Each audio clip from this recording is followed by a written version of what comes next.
Hello, everyone, and welcome back to the Hard Things Podcast. This is your host, Blaine Burgess, and it is 5:22 a.m. on Monday, December 8th. I have no idea why I got up so early. I woke up at about 4:30, feeling like Jocko Willink,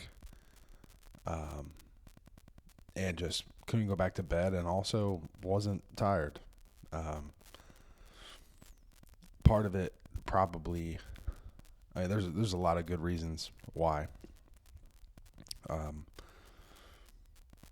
a couple of reasons why maybe I should be tired, but I'm here all the same, and I'm a little bit behind on posting podcasts, and as my creative process usually does, kind of have to wait for the information to come to me. I think about something and then let it simmer on the background of my thinking brain, right on the edge of consciousness, and then I'll just get a little inkling and let that kind of grow from there.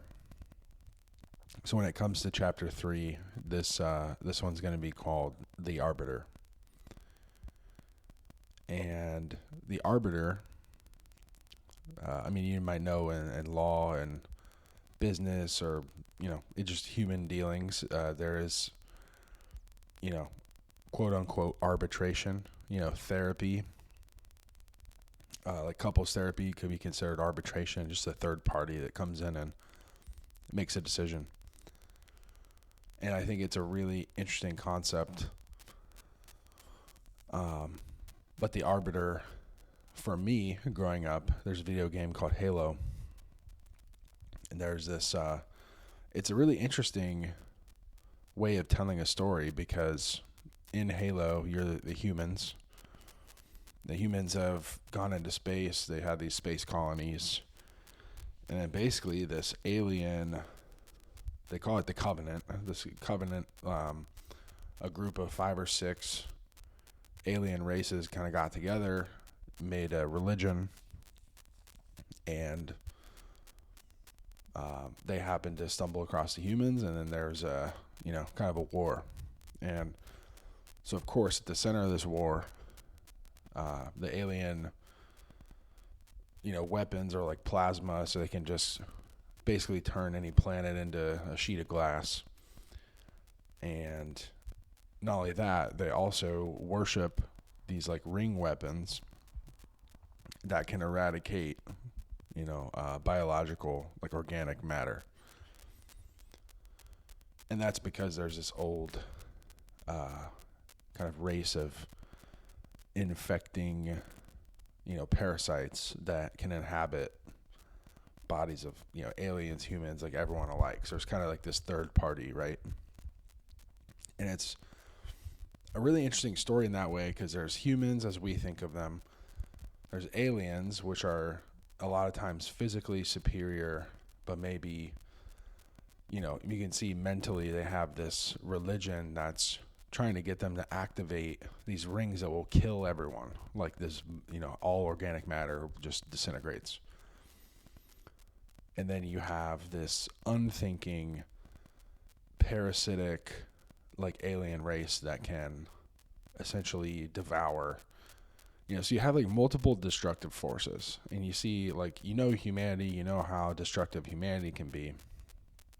And then, you have these other 2 races that are, almost more so destructive, kind of. And it's a very good story, but within the story, the Covenant has a race which are, humanoid, taller, heavier, stronger, faster. In the game, if you've ever played it, they have energy swords. So the sword, like one swipe of the sword, you're done.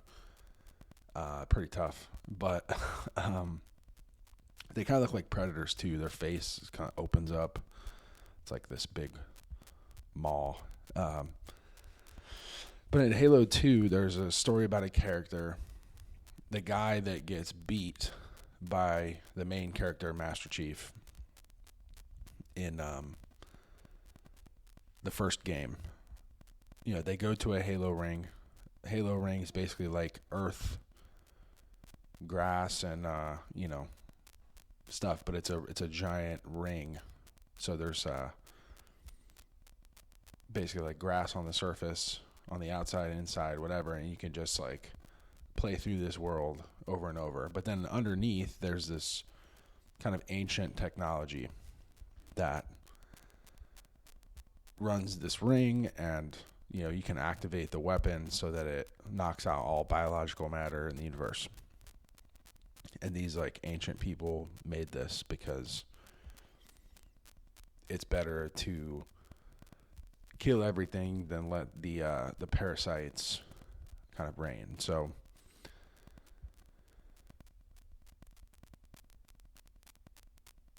so the Arbiter is a part of the Covenant. He gets beat by Master Chief, so he's disgraced, and these like religious people in the Covenant, they brand him with this mark. It's like a shameful mark, and typically they would execute the leader who failed that badly, but they also know in that war that they need some suicide missions done.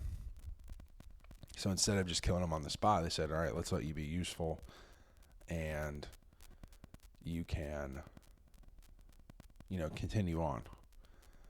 But it's going to be on these suicide missions.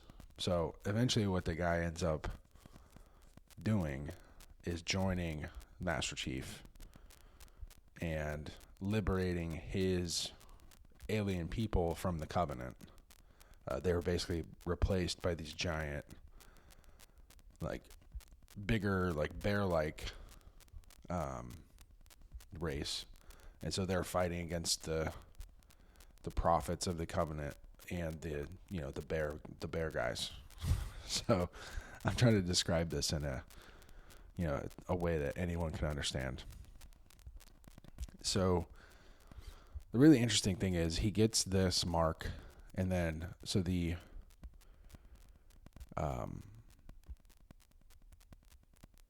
what that makes him, the suicide missions, it turns him into this thing called the Arbiter. So the Arbiters could be a disgraced member of the Covenant, but the rank of Arbiter is actually a way to like restore honor and respect. So this guy is technically dead man walking, but also, highly skilled and kind of has nothing to lose. So that's really like the theme of it. I think in a way,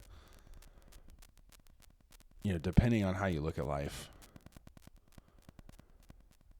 it's funny that I brought up Jocko Willink, and I actually meant to type this in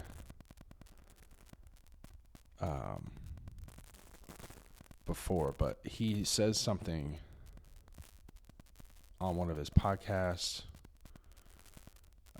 It's basically that the only permanent failure is death, and death isn't really like a failure. Besides death, all failure is psychological. That's what he said. So the Arbiter in the game is someone that failed, but then got a second chance, albeit suicide missions. But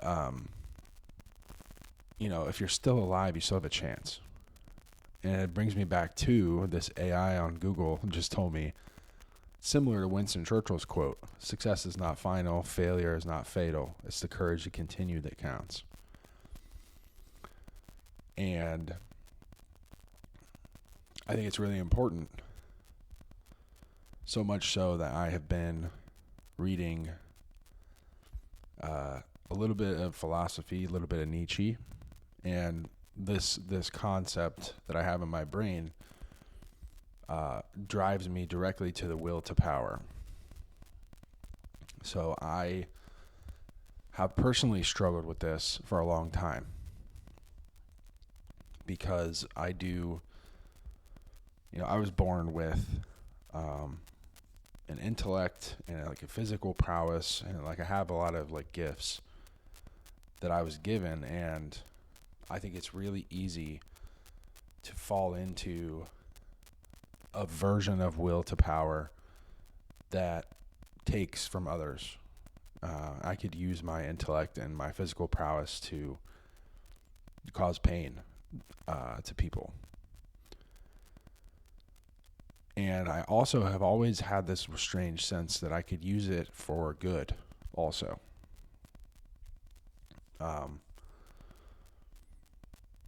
And for whatever reason, just the way I was brought up, I mean, I would watch Rocky, I'd watch hero movies, I'd watch, different things, and it's these guys just like suffering, but to like do something good. And that's just always stuck with me. It's always kind of been who I am deep down underneath. And that's been, muted at times. And I hope really all human beings have this drive in them, and it just gets muted. When it comes to other people, you don't know for sure. You don't know what they're thinking in their head. But in a way, I've sought to unmute this in myself. And I also, as a result, I feel like I might have a blueprint to unmute it in others. If that happens to be the case with them, that it's just muted. And the will to power is something that I have, thought of as a core concept. So a lot like chapter 1, where the way that we get, we kind of get stuck in a pity party. Like we're not pitiful creatures. We're very powerful creatures. And it's easy to get stuck in a pity party because we only have access to this power for a short amount of time. And it's also easy to misunderstand this power. Like I said, the power of Eros. It's kind of this unconscious power, not necessarily sexual or libido based, but it can be. It's just a creative power. In the same way that Eros gets mistaken for libido or, something sexual or dominating, I think the will to power also, it's kind of like this masculine version of what Eros is. Eros is kind of like a flowy, like feminine version of it, and the will to power is a more,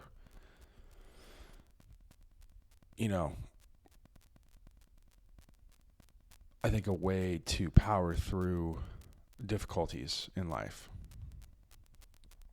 Whereas creativity requires, for me, a little bit of like stillness and receptivity. Will to power is the opposite. You point that spear outward and you project power. And you got to be able to do it at all times. Even when you look still, you need to be intimidating or just elicit a feeling in others that allows you to exist, without having to constantly defend yourself or feel like you have to. So how do you develop that? I think, again, this will to power, getting into how it's misunderstood. I see it a lot in people today in our society and in myself too. I spent almost a decade Olympic weightlifting or doing CrossFit or some form of that. And pretty much since I was like 17, 18, I've valued being big and strong. And I did so because, football is end up what got me to the Ivy League. But after football was over, I didn't lose that mass. I kept it.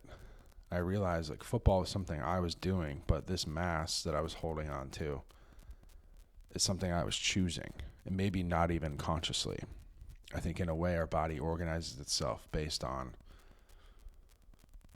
deep, deep feelings of unsafety, of knowing that I have this latent power that I'm muting, that I,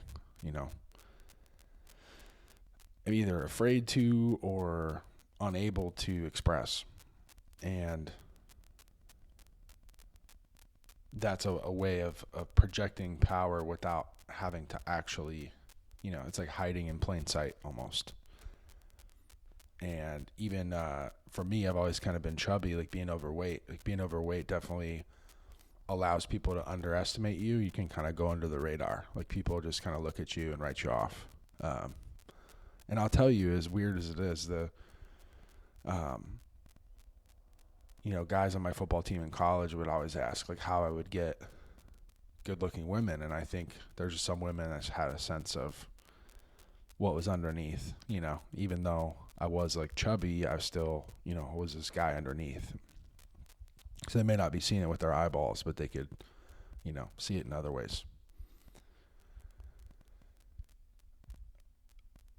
But the reason I think I've always muted it, I've been afraid of it, is what the Germans would say is Kraft versus Macht.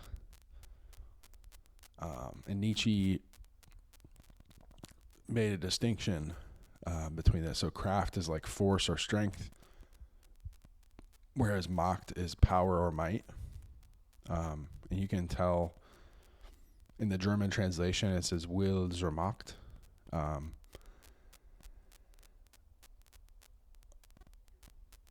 Kraft is kind of primordial strength that may be exercised by anything possessing it. And that, to me, is kind of like this subconscious, unconscious, like power that could be, molded for good or for evil. But Macht, as Nietzsche talks about it, is more tied to like sublimation and self-overcoming. So the conscious channeling of it it says here for creative purposes, but I think of Eros as more of a creative force, and Kraft is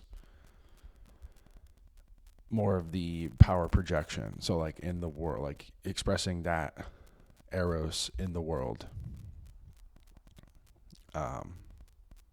kind of outside yourself or your immediate environment.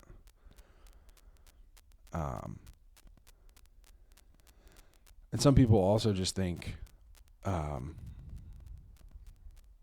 will to power is just like a general like will to live, kind of like Nietzsche's, like one of his main inspirations was Arthur Schopenhauer, and he talked a lot about the will to live. But there is as we know, a difference between kind of just surviving and thriving. I think I've always wanted to thrive, but because I've kind of muted my power, I've just, ended up just surviving more than that.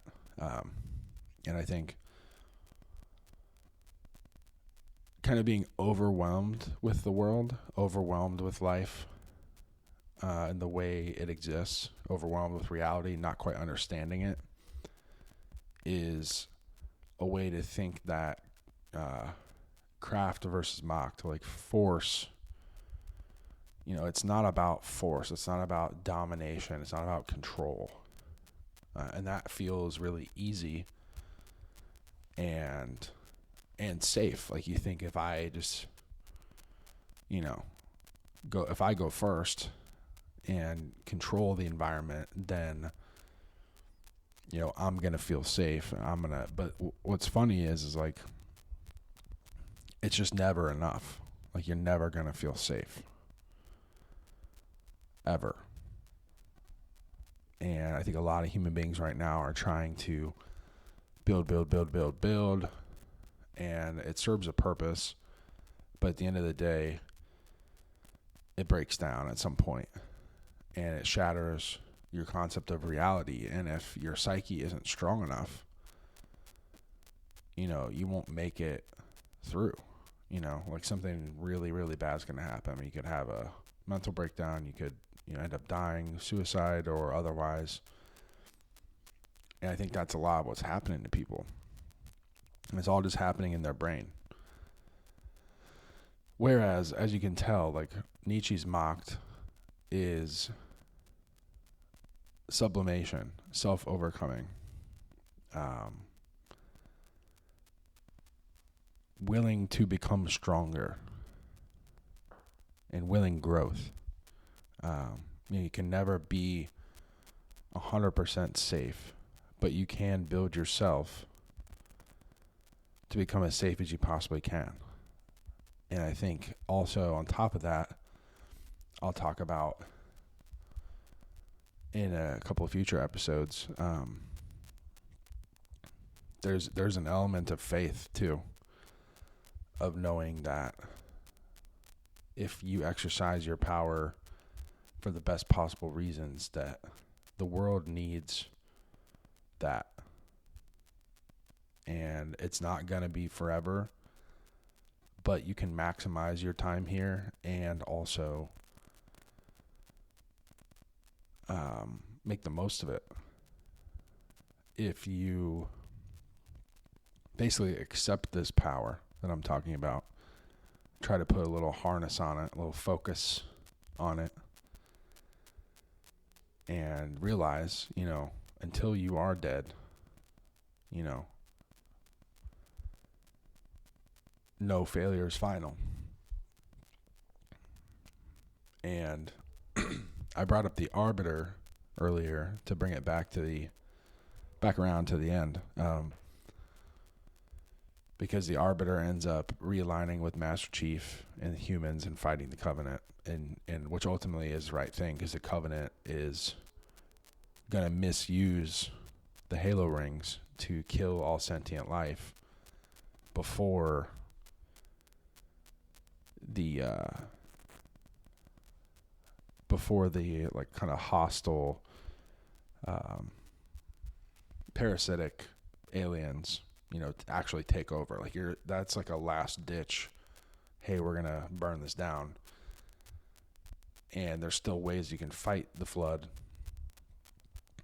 before going to the Halos, but the aliens want to just ignite the Halos because they think it's like a religious experience, and just gravely misunderstand. So the Arbiter uses, their ignorance and the power that they give him against them, which is a massive opportunity. So in failure, there is this opportunity. And so you can, again, going back to chapter 1, you can have this pity party and survive and just stay the same, not accept reality. But as I've been shown in my life, the things that you resist persist. They will come back around in different forms. Life will waste your time, basically. At the end of the day, you're essentially wasting your own time. You can go around and around and around and around, and you should, I think, do that as quickly as possible and as safely as possible. You should let your tiny little desires break your heart as quickly as possible, because on the other side of that is this power. We have so much to lose, but we technically have nothing to lose. Like, none of it is actually ours, because we're leaving this earth, this life. And so that can make you depressed. Or you can decide technically you kind of have it for a while. Like, we've rented this and we do have a right to it. But along with that right comes a responsibility. Like, a responsibility to use it, and don't just use part of it. Use all of it. And using all of it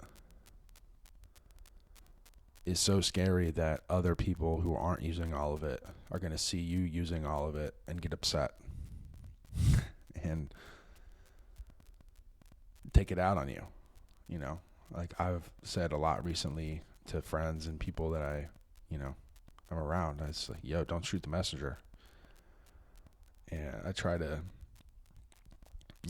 pick and choose times to bring things up, times to invite people to do things with me that are powerful. And there's always this like resistance of like, you know, that fear, you know, and having, you know, been in that fear and been given myself a pity party, really not even by my own choice. I don't even like want that, but I was doing it.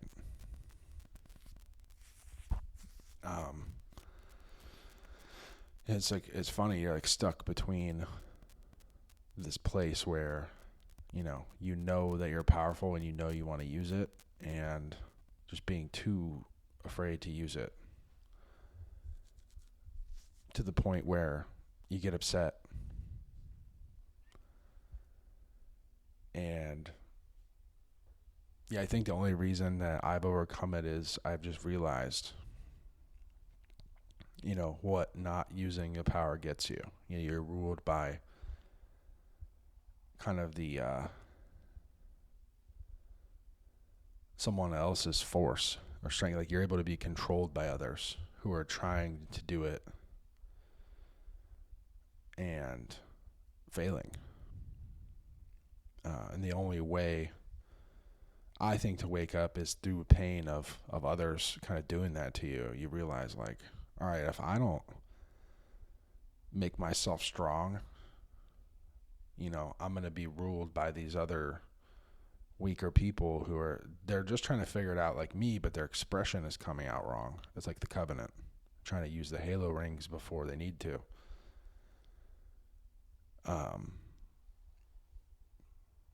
So yeah, I just think it's interesting. I saw that in the Halo game.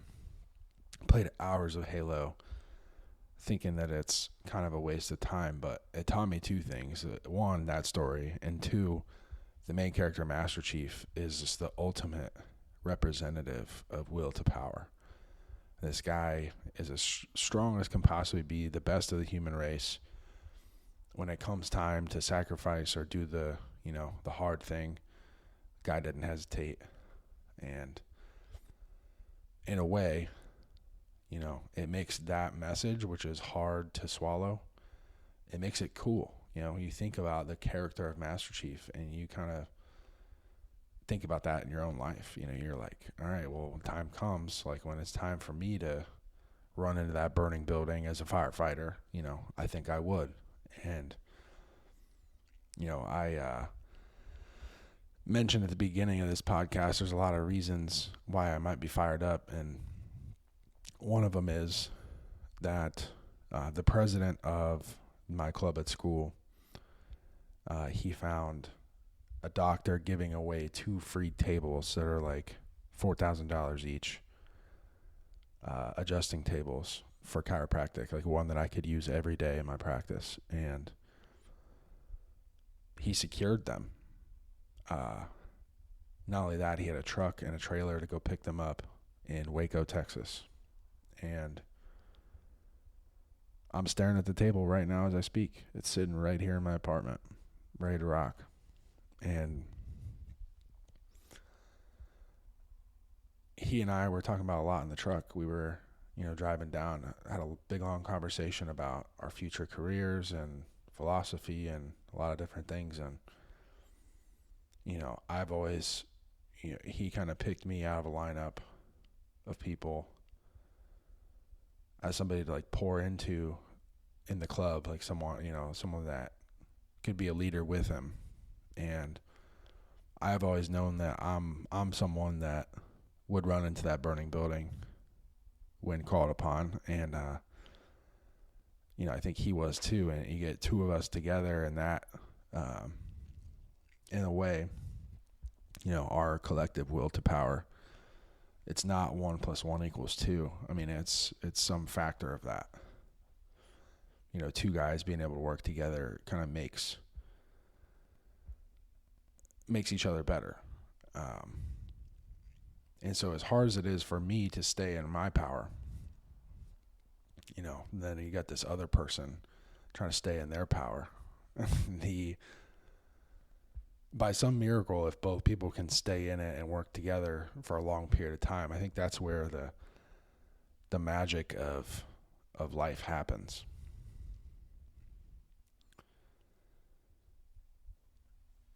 And it's really, really important. And I think as someone who, if anything, I was given my physical prowess and my intellect to kind of survive living as less than I could be, so that when I realize how stupid that is, I can then put myself back together and share that message and encourage people and be that conduit for someone who's struggling to figure it out, maybe expressing it negatively. Maybe I can get someone to join me in the will to power and magnify my own in that way and do more, do better for this world. That's what we need. I think that's being a leader, inspiring others to be leaders. So if you were waking up today or tomorrow or whenever you're listening to this and you're still drawing breath, much like myself, heading into finals week, I got 8 finals this week, and I'm going to go take the first one at 10 a.m. in about 4 hours.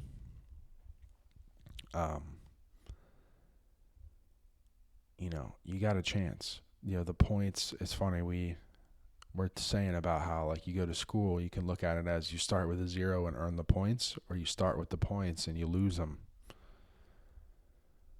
And I think both viewpoints are useful and probably true at the same time.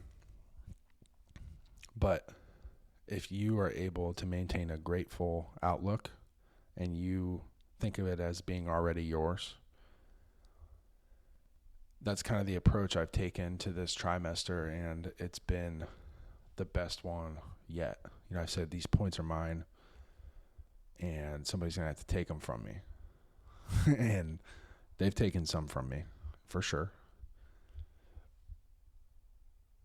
But I already, said, like, hey, I'm strong, and this is mine, and I'm going to die on this hill. You can't do that for everything in life, but you pick one thing that you truly love and die on that hill. If you're still breathing today, go ahead, die on the hill. Because you're going to die somewhere. Might as well be a hill that matters. And it's going to make your life better. It's going to make others' life better. The more positivity that comes from you dying on that hill, the better. So if you're still awake and alive today, you still have a choice.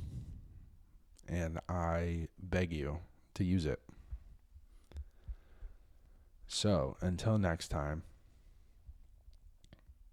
see y'all later.